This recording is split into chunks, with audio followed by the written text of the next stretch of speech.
Are you planning to buy a car from Geely or you currently own one? Well, I really believe that you need to get this information. So just sit back, relax, and enjoy. Here we go.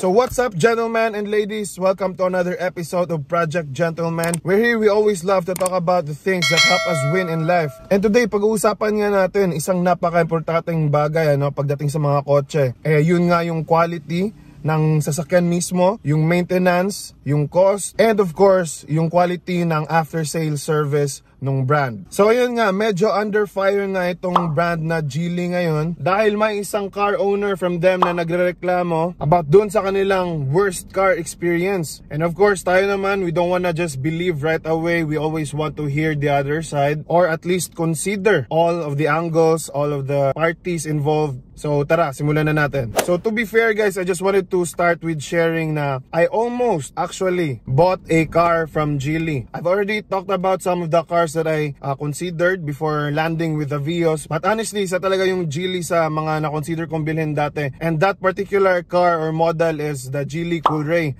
Why? I just saw one at the mall, naka-display, and then of course, nakita mo, it was really nice, the design was really good, it was really beautiful. So I inquired more about it, I researched more about it, and ayan na nga, tayo naman na mahilig sa features, we fell in love with it immediately. Meron siyang cruise control sa pagkakalam ko, meron pa ata siyang moonroof or sunroof, and then yun nga yung isa sa pinaka-favorite ko or isa sa pinaka-nahumaling talaga ako na feature niya is yung tinutulungan kanya mag-parking. Yung kotse na mismo, it has a technology with all the cameras and sensors around the car. Yun yung ginagamit ng kotse para tulungan kayong mag-park dun sa mga malls or sa mga tight spaces.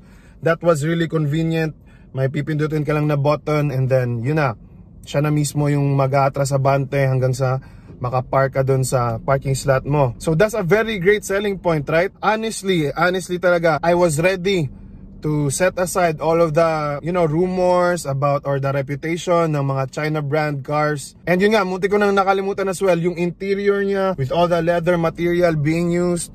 So I'm really into premium kahit aesthetics lang, diba? Or yung feel, kumbaga, nung whatever it is that you're planning to buy. So because of the features and the interior and yung overall feels nung sasakyan, nung technology, I was really considering it. But yun yung kagandahan minsan pag sa buhay natin may mga nag-advise or you always are open to the wisdom that is being imparted to you. Just absorb them, just listen to them, and then filter kung ano yung good advice, ano yung bad advice. So one day, I shared that dun sa tatay ko na I was planning to get the Geely Coolray. And then, yun nga, sabi lang niya na I might want to consider it now because I might have a hard time with all the maintenance. And of course, pagka may mga nasira daw nga na parts, baka it might take time bago ma-replace. So dun din ako medyo napaisip, because yun nga, ayoko din naman kasi ma-hassle eh. And I really know how it feels pagka nasiraan ng kotse and it will really take time. I can't afford to lose that time because yun nga, time is money and we don't wanna waste time. So fast forward, yun nga, just chose the Japanese brand Toyota. But still, I really believe that there are still very many satisfied car owners with these China brands. And yun din yung goal actually ng video ko na to because I really want to give these brands a chance. They have been stepping up their game. They have been leveling up in terms of the competition. Yun nga, yung mga features and yung mga designs nila, very great selling points. In fact, I was even planning to make a content with the Geely M Grand. Yun, magandang comparison din yun in terms with the sedans. Yun nga, thankful ako dun sa mga pagtangkilik nyo, dun sa mga comparison videos natin. So going back to my point, I really want to give these China brands a chance, ma-lift up nga yung kanilang bandera, diba? So for those who are in our community who owns these brands, please comment down below kamusta yung experience nyo so that we can also help each other be aware and be knowledgeable as well na hindi ka agad naniniwala sa mga rumors or mga kuro-kuro. So having that said, now pakinggan naman natin tong pinakareklamo ni Sir, itong pangalan niya is si Sir James Afante. Punta na lang kayo dun sa account niya sa TikTok. Meron din siya sa Facebook. Ayan, ito yung post niya about his worst car brand ever, Geely Philippines. Tinag niya. and do not buy any cars from them anymore. So doon, kunento niya yung story niya about dun sa fuel pump na yun nga, one day, tumirik na lang yung sasakyan, biglang nag-shutdown. Tapos, yun nga, pumunta pa siyang bangko, no? Tapos, hindi na gumana yung sasakyan, pinatow niya pa. Parang nakagastos daw siya ng around 3,000 to 3,500 that time. And then, yun nga, fast forward, dinala sa kasa, dun sa kanilang dealership. And then, skip to 4 months na daw. After 4 months, kasi parang bad communication daw kasi si Geely. Hindi masyadong nagpa-follow up, hindi nagko-communicate. So, he went straight to the area kung saan, ayun nga, nandun yung mga kotse ng Geely. Pinuntahan niya na mismo. And then guys, sobrang sakit. As a car owner, I really feel for this man right here.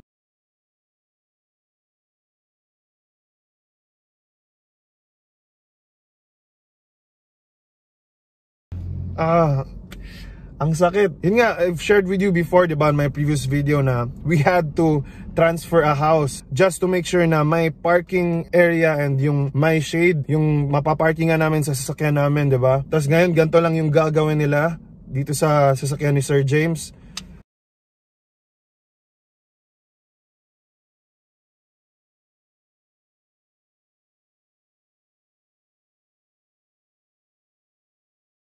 So ayan, parang medyo sumabay pa sila dun sa potato corner na issue. Not good, not good. Oh, I can't stand the feeling.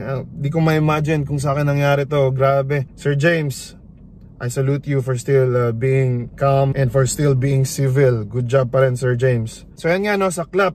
So panoorin nyo na lang po dun sa account ni Sir James. Tapos may nagsasabi pa rin kasi na dahil daw kasi second hand daw yung sasakyan, baka may mga hidden issues. But I think he did his best naman to study or, you know, check out the car, double check everything. Kasi no matter either second hand yun or brand new, because it could still have been brand new kasi, and then still have a great experience, diba? Pag na-fix nila kaagad, nag-communicate sila ng maayos, I still believe it won't be like this. Kasi second hand or brand new, it was really a bad experience. What Geely showed right there, kung paano nila alagaan yung mga kotse pag naka-stock lang dun sa garahe nila. And speaking of brand new, you can't argue that because may isa pang nagre-reklamo dito eh. Ang name niya is si Jolo Monton. Ayan, another Geely buyer na ito naman sa kanya brand new. Lagay ko na lang yung mga links ng references dun sa description, guys.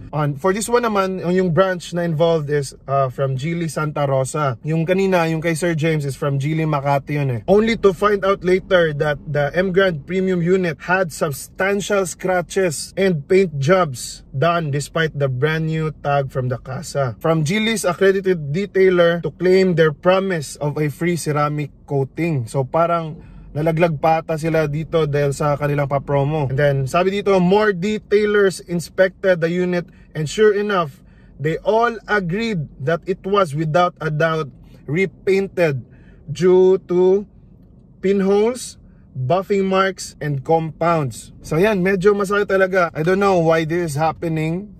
I know that it can't be all. We cannot generalize at all. Even the greatest or the most reputable brands have their own issues. But the point of this video is, as a car buyer, we need to be careful really as much as we can. We can only do so much. We can only do so much research. But still, sometimes, yan nga, ginaganto pa tayo, diba? So, to the car buyers, please be careful lang, be cautious. If you're willing to risk doon sa mga brands na ganon, then go ahead.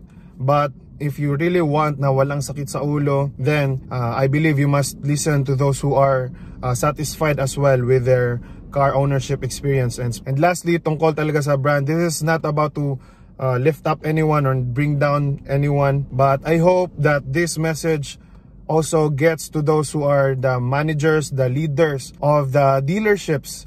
I know that there are a lot of dealerships that are really doing their best. They are really giving good services to their customers. They're taking good care of their customers. So I hope dun sa mga dealership na involved on this one, I hope you step up the game. And for the whole Geely company itself, I hope you also do quality control or, you know, how you can maintain standards for the company para hindi naman masira yung name na binibuild up natin. I know this is a hard time right now, but I'm sure that if you overcome this, I know that you can really be a great company. So yan, medyo nakakapanghinayang for Sir James and dun sa ibang mga customers. I'm hopeful that you will have a better experience and sana po bumawi naman si Geely sa inyo. On a lighter note, something that I believe na hindi po kayo manghinang is if you get any of our Car Guy collection shirts, kahit ilang beses na nalabhan, sobrang solid pa rin ng quality ng cotton and yung printing as well. You will really not regret. So if you want to be reminded out there everyday na chill lang, kalmado lang, and takbong pogi lang everyday, get one of your shirts now. COD still available on Lazada, and of course upcoming talaga, coming really soon, yung ating TikTok shop. So thank you so much for watching, guys. This has been Ronnie with Project Gentleman, reminding that if you seek God first and make Him the king of your life, all of these things will be added to you. I can't wait to see you in this next video right here, so click that one and we'll see each other. Ciao!